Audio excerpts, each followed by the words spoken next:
Welcome back to the Aftermatch with Kirsten Beeve. Come for the rugby, stay for the Aftermatch.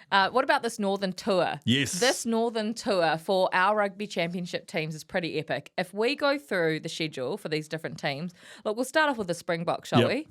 They've got a 5-match tour. World number 1 at the moment, of course. So we're looking to knock them off their perch. They take on Japan, France, Italy, Ireland and Wales. Yeah, so it's a nice tour because for every big game, there's probably a weaker game the following week. Only 2 big games, right? France and Ireland. France and Ireland. Yeah, so it's a nice tour. You know, they go unbeaten. You'd imagine they'll go unbeaten. I mean, France is going to be a blockbuster. It's Stade de France. It's going to be fever pitch there. Of course, that's the quarterfinal rematch of the World Cup, I do believe. Controversial one, that one was too. But yeah, it's a nice schedule because I guess you get to play some shots, to use a cricket analogy, against Japan's and the Italy's and the Welsh of the world. Well, it's trout season and cricket season. Trout season and cricket season. Cast a few out there. I mean, they've got a lot of Make depth. sure your neck's not wrapped around. Yeah, no, exactly. Get your snapper snacks out there. But no, it's a nice tour, but I don't think one that will trouble them a whole lot. 5 from 5. I think they'll go 5 from 5, but must view week 2, South Africa, France. Yeah. That'll be something special. That's the probably one of the biggest games on the end of your tour. Argentina, let's look at them. 3 matches, Wales, Scotland, England. A nice tour for them because you build up, don't you? And because of, I guess, the limitations of their domestic competition and they getting their players from here and everywhere, the fact that they've got a bit of a lead into when it starts to get tough. Obviously, Scotland's going to be tough for them. And then England's probably going to be the toughest, but the fact that they've got the Welsh in the first game, and don't want to sound too disrespectful there, but the facts are the facts at the moment. Welsh is certainly the lowest of the home nations at the moment. Wallabies. Yes. The Wallabies year of resurgence continues. But they need wins now. But they've had wins. They've had some big wins. They only went 2 from 6 in the championship in the end. Yeah, but they've beaten South Africa at Ellis Park. They've beaten the Lions. You can't take that away from them this year. They are still building. They're still 2 years away from the World Cup beat. Yes. This end of year tour, it's a good end of year tour for them. They start off with Japan, bank it, right? Yep. England, second, Twickenham. Remember last time? Always special, those games. Remember last year? The Joseph Suoli'i welcome to the world, son. And who scored the match winner? Jorgensen? Think so. That was some game. Italy, Ireland, France. Yeah, again, not a bad way to do it. Because obviously England's going to be massive for them. Yeah. But then they can sort of regroup, play Italy, and then go 2 massive ones to finish with. So how do you predict that playing out for the Wallabies? I reckon a 3 from 5 is a success. 3 from 5, so they take one of the big 3. Yep. That's it. No, well, I think that's got to be par. That's benchmark. Yeah, that's benchmark. Yeah, so anything above that is anything then really well and truly on their way. Yeah. Oh, and to be honest with you, it won't surprise you. So what's the one you bank out of the big 3? Do you bank England? I'm leaning towards possibly Ireland. You bank Ireland. Well, depending on how Ireland's gone, because Ireland's... Well, considering Munster's just beaten pretty much the Irish team. Yeah, well no, but Ireland's already had, by that stage, they've already had Africa come through and the All Blacks in Chicago. So tired. They've got a big month or so. So maybe they'll be looking at Ireland. I think France, they might be a bridge too far right now for the Aussies. Good challenge. Great challenge. I mean, they got very close there last year, I think it was. So, wonderful tour, that one. All Blacks, the Grand Slam. And we are calling it a Grand Slam. Yes. It starts off in a week's time, next week in Chicago. Soldier Field, Chicago against Ireland. Do we bank it? We're banking. Bank Ireland? Yeah. Scotland?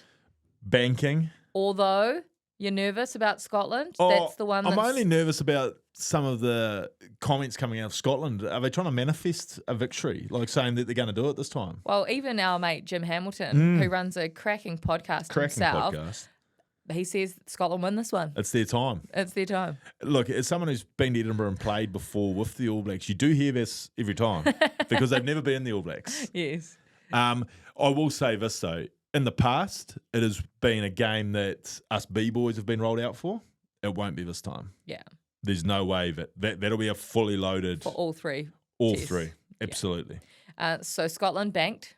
Yeah, but it's going to be the toughest of... I mean, was it 2 years ago that TJ came on and saved the blushes? Yes, he did. That was going to be the first.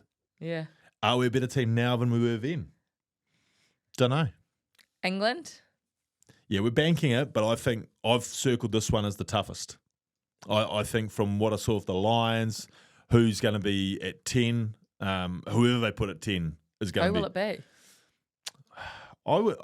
From what you read, I wonder if it's Finn Smith. Finn Smith. I like Marcus. But they don't.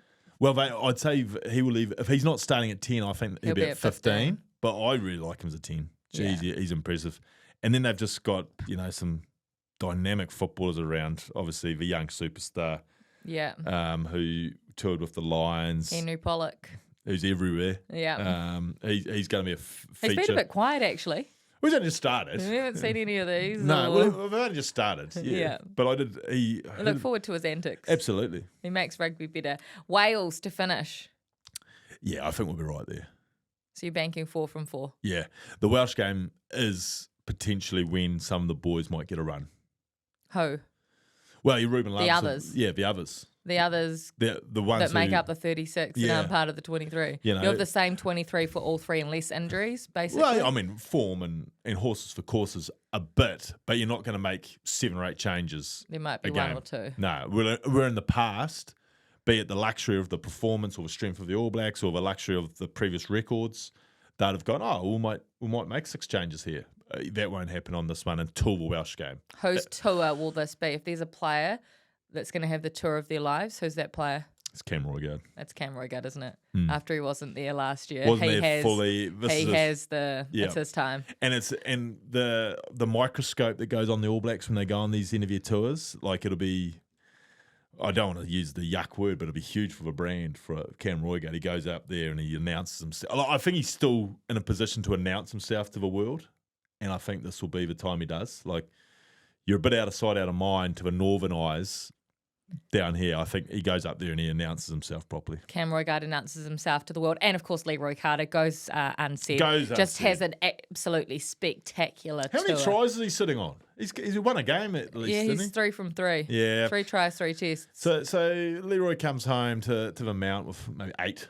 Oh, yeah. Yeah. Yeah. I mean, he has a good summer.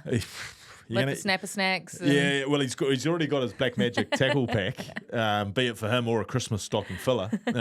So, no, he's got a great summer ahead. Yeah, he's got a great tour and a great summer ahead. But first, NPC. An all-Southern derby. We don't get it often, but the Deep South has risen again. Otago have reclaimed some former glories. Wonderful scenes out of Forsyth Bath on the weekend on Friday night with the bumper crowd there, and they go up against their old enemy, the big brother up the road, who there's genuine dislike there, and it's going to be a wonderful. It'll be sold out, no doubt about it.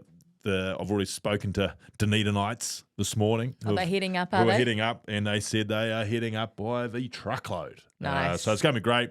2 great teams who have been the 2 consistent teams all year, 1 and 2, deserve to be there, and a few future superstars starting to emerge, and a few old superstars who are, I guess, leading the way for Canterbury. So it's going to be brilliant. Can't wait. And, of course, that brings us to our Black Magic segment this week, blackmagictackle.com, of course, where you go to get all your fishing gear. Now, I don't know if you realise, Kirst, but I was out there doing it with some Black Magic gear in the weekend. Saw that. Yeah, the old snapper snacks. Did it? Caught it? Yeah, well, Jacko, my young 5-year-old, chucked some snapper snacks on his rod there, and he put himself in some nice panties, some keepers on the line there. So snapper snacks pulled through. But I tell you what, something that I don't get into is trout season. But it is trout season, and you can go to blackmagictackle.com to get all your trout needs, or go, of course, to any retailer stocking the great products of Black Magic. Trout fishing, Kirst. Where's prime trout country? Taupo.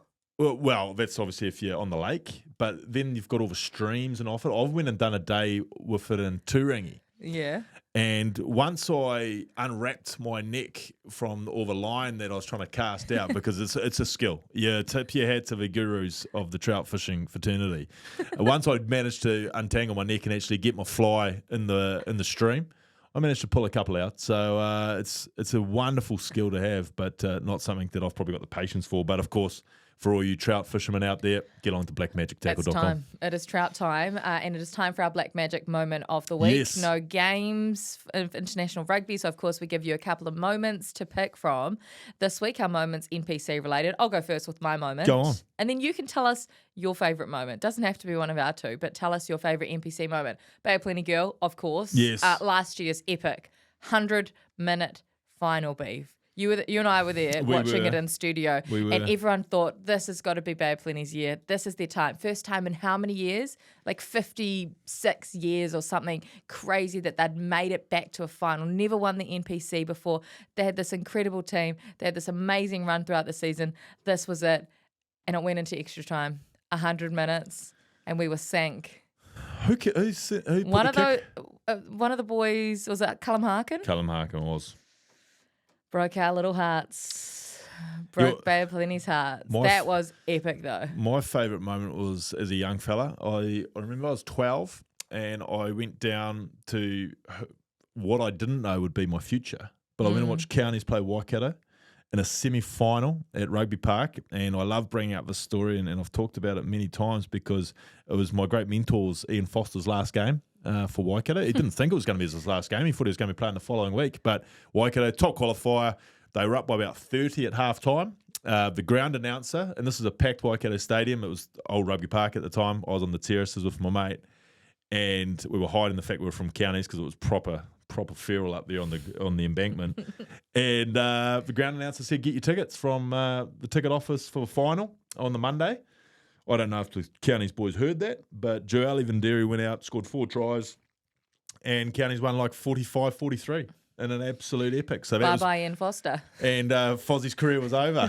His last game, which it still haunts him a little bit. So I don't like bringing it up too often. But it was the ground announcer's fault. It was the ground announcer's fault. Who was that ground announcer? Does anyone know? Was it like a More FM local host or something? I've got a funny feeling it was a former player. And reveal yourself. Who was it? That was my Black Magic NPC moment. Of course, winning the 2006 one was pretty special too with the Moolus there. Winning it on Labour weekend's always good too, which we do have this year because it just allows the party to go a little bit longer for everyone. Extra day off for the whole country. For the whole country. For the entire country. So if you're there, Otago region, look, I hope Otago win it this weekend. You? Yeah. I hope absolutely. they win it. I think the country is because it's a wonderful story. First time since 1998. Was it 1998? I think so. They beat the Moolus. They smashed them at Carisbrook. Yeah. I look forward to watching it. 4 p.m. game on Saturday in Christchurch. It'll make our colleague Jeff Wilson very happy. Yeah, look, go on, Jeff. Do it for him. Yeah, do it for Goldie. Yeah. He, of course, would have been a part of it in 98, right? Yeah. He would have won it. Yeah. That is the aftermatch with Kirsten Beef. How do you think those Northern Tours are going to play out for your team? South Africa, the All Blacks, the Wallabies, or Argentina? Let us know. Next week, we're going to fully do a preview since they start. Yeah. And just over. Ireland All Blacks. Oof. Game 1, Chicago next Big. weekend. Can't wait for it. We'll see you then.